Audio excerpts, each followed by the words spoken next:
name is Ikra Paras. I am an NLP Master Practitioner and a student of Psychology. अस्सलाम वालेकुम।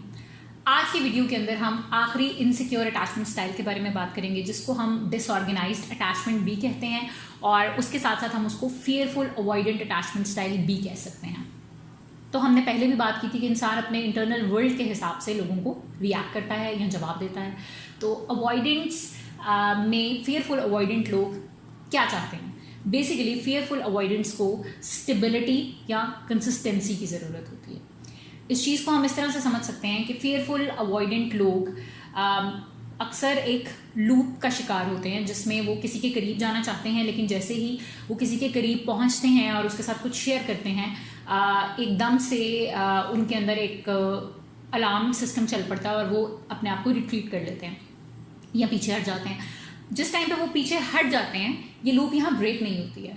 उनको एकदम से पछतावा होना शुरू हो जाता है कि वो क्या चीज़ बेहतर कर सकते थे, किस चीज़ को बेहतर अंदाज में कन्वे कर सकते थे, इस रिश्ते को या इस ताल्लुक़ को टूटने से किस तरह से बचा सकते थे, और वो फिर से पास आने की कोशिश करते हैं। और ये लूप इसी तरह से उनकी लाइफ के अंदर बार बार रिपीट होता रहता है। और ये सबसे डिफ़िकल्ट अटैचमेंट स्टाइल है, जिसमें आप एंशियस भी हैं और अवॉइडेंट भी हैं। यानी अगर आपके पास एक एंशियस पार्टनर है तो आपकी अवॉइडेंट टेंडेंसीज जाग सकती हैं, और अगर आपके पास एक अवॉइडेंट पार्टनर है तो आपकी एंशियस टेंडेंसीज जाग सकती हैं। ये चीज़ें बेसिकली इतनी कॉम्प्लिकेटेड हैं नहीं, लेकिन एक फियरफुल अवॉइडेंट की लाइफ थोड़ी सी कॉम्प्लिकेट ज़रूर कर देती हैं। तो हम इसको समझने के लिए दोबारा से चलेंगे बचपन की तरफ, कि बचपन में एक्चुअली क्या हो रहा था कि आपके पास एक ऐसा पेरेंट या केयर गिवर था जिसके बिहेवियर के अंदर कोई कंसिस्टेंसी नहीं थी। एक दिन बहुत ज़्यादा प्यार मिल रहा है, दूसरे दिन बिल्कुल एब्सेंस ऑफ लव है। एक दिन बहुत ज़्यादा केयर मिल रही है, दूसरे दिन आपको कोई फियरफुल बिहेवियर बर्दाश्त करना पड़ रहा है, आप डर रहे हैं। तो या तो बच्चा जो है वो बहुत ज़्यादा तवज्जो से घबरा रहा है या बिल्कुल तवज्जो की एब्सेंस से घबरा रहा है। तो इस चीज़ ने आपके अंदर बेसिकली एक पैटर्न डेवलप कर दिया, जिसको हम कहेंगे ट्रॉमा ट्रेन्ड रिस्पॉन्सेस। यानी उस बच्चे को दो बिहेवियर्स की एक्सट्रीम देखने की इतनी आदत हो चुकी है कि उसका दिमाग ट्रॉमा पैटर्न्स के ऊपर ट्रेन हो चुका है, और जिस तरह से उसका पार्टनर बिहेव कर रहा होता है वो उसके ऑपोजिट साइड पे रिएक्शन देना शुरू कर देता है। तो यहाँ पे हम मूव करेंगे अगेन कि इस वक्त अगर आप एडल्टहुड की बात करें तो फियरफुल अवॉइडेंस के इंटरनल वर्ल्ड में चल क्या रहा होता है। उनको मुसलसल ये फील हो रहा होता है कि दे आर नॉट इनफ। एक दिन वो आपके बहुत क्लोज आने की कोशिश करेंगे, दूसरे दिन वो आपसे दूर भाग जाएंगे। एक दिन वो आपको सारी वल्नरेबिलिटी शो कर देंगे और दूसरे दिन वो आपकी किसी छोटी सी बात के ऊपर बहुत ज़्यादा ट्रिगर हो जाएंगे।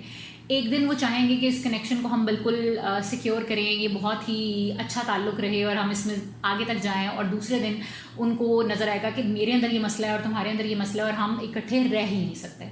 तो इनके अंदर एक सेल्फ सैबोटाज का पैटर्न आपको बहुत ज़्यादा नज़र आता है कि इनके दिमाग में एक लूप चलती रहती है कि इससे पहले कि ये इंसान मुझे छोड़े, मैं पहले ही इसको छोड़ दूंगा, यानी मैं खुद ही सब कुछ ख़राब कर लूँगा। और ये चीज़ उनकी रिलेशनशिप्स को बहुत मुश्किल कर देती है, चाहे वो दोस्ती हो, चाहे वो रिलेशनशिप हो, चाहे वो अपनी फैमिली सिबलिंग्स के साथ, पेरेंट्स के साथ ताल्लुकात हों।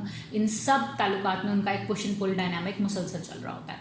इनके इंटरनल वर्ल्ड के अंदर एक चीज़ होती है कि आई एम नॉट इनफ, या आई एम वेरी सेंसिटिव, या आई एम ओवरली रिएक्टिव, या किसी जगह पे उनको लग रहा होता है कि अगर I open up I will get hurt in return, I always get hurt. तो ये चीज़ इनके अलार्म सिस्टम को हमेशा हाई अलर्ट के ऊपर रखती है।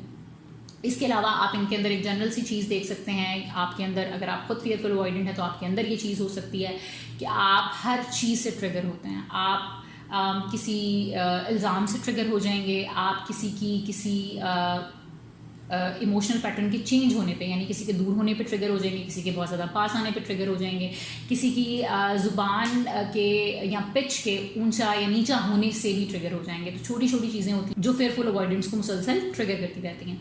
तो आगे हम ये देखेंगे कि NLP कैसे हेल्प कर सकती है फियरफुल अवॉइडेंस की to improve their patterns and communicate effectively with their partners and make a stable environment around themselves. तो अब हम डिस्कस करेंगे कि फियरफुल अवॉइडेंस NLP की हेल्प से खुद को और अपने आसपास के एनवायरनमेंट को एक काम और सेफ हेवन में कैसे तब्दील कर सकते हैं।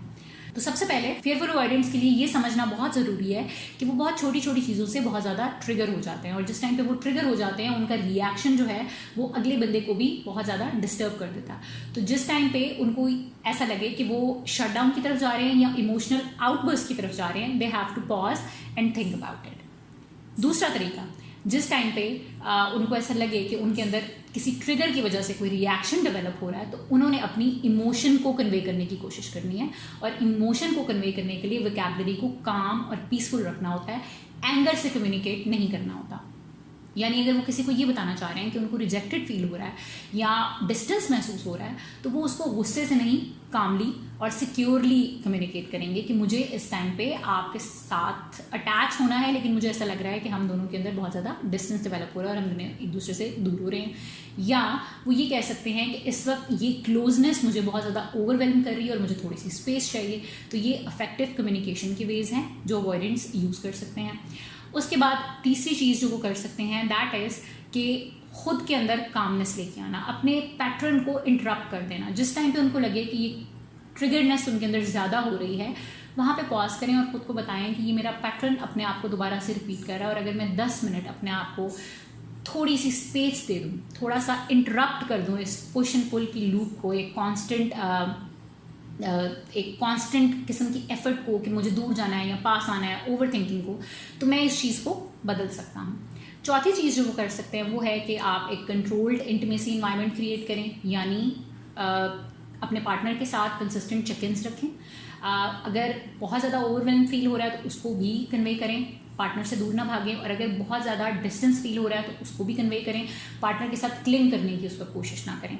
यानी पूरा फोकस इनवर्ड्स होना चाहिए, आपने खुद को कैसे काम रखना है, कैसे सिक्योर फील कराना है। पांचवी चीज़ जो फेयरफुल अवॉइडेंस कर सकते हैं वो ये है कि आप जर्नलिंग कर सकते हैं, आप अपने सारे फियर्स को कहीं पे लिख सकते हैं और उसके लिए पॉजिटिव रीइंफोर्समेंट्स यूज़ कर सकते हैं। यहाँ पे हम आते हैं अपनी अगली नेक्स्ट चीज़ के ऊपर कि अपनी नेगेटिव थॉट्स को रीफ्रेम करना फेयरफुल अवॉइडेंस के लिए भी बहुत ज़रूरी होता है। अगर वो मुसलसल ये सोचते रहें कि मैं हर्ट हो जाऊंगा या हो जाऊंगी, या वो ये सोचते रहें कि मैं हर्ट कर दूंगा या कर दूंगी, तो ये चीज़ उनके लिए बहुत डेंजरस होगी। यहाँ पे उन्हें ये समझना है और अपने आप को ये बताना है कि मैं एक इंसान हूँ और सामने वाला भी एक इंसान है, और हम इफेक्टिव कम्युनिकेशन से अगर अपनी फीलिंग्स एक दूसरे को कन्वे कर दें, जिसमें सिंपल वोकैबुलरी यूज़ की जाए और साफ अल्फाज में किसी को बताया जाए कि आपके अंदर इसका क्या फीलिंग है और वो आपको महसूस कैसा करवा रही है, तो दूसरा इंसान भी आपकी प्रॉब्लम को समझ जाएगा और हो सकता है कि आप लोग मिलके एक हेल्दी इन्वायरमेंट डेवलप कर सकें या बहुत एमिकेबली एक दूसरे से दूर हो सकें। यानी आप बी पैनिक और थ्रेट के अंदर ना जाएं और दूसरा पार्टनर भी इस कंडीशन का शिकार ना हो। तो होपफुली इस वीडियो ने आपकी हेल्प की होगी फेयरफुल अवॉइडेंस को समझने में, और फेयरफुल अवॉइडेंस की हेल्प की होगी ये चीज़ समझने में कि वो अपने पैटर्न को किस तरह से रिपेयर कर सकते हैं। तो अगर आपकी लाइफ के अंदर कोई ऐसा इंसान मौजूद है जो फेयरफुल अवॉइडेंट है, या आप खुद वो हैं यानी खुद फेयरफुल अवॉइडेंट हैं, तो आप ज़रूर बताइएगा at the end of this video कि आपको इसमें से कौन सी नई बातें पता चली अपने बारे में, और किस तरह से आपको लगता है कि आप इफेक्टिवली अपने अवॉइडेंस के पैटर्न को चेंज कर सकते हैं, ताकि हम नेक्स्ट वीडियोज़ में इन छोटे छोटे क्लूज़ को यूज़ करके बाकी लोगों की भी हेल्प कर सकें। Thank you so much for listening to the video till the and.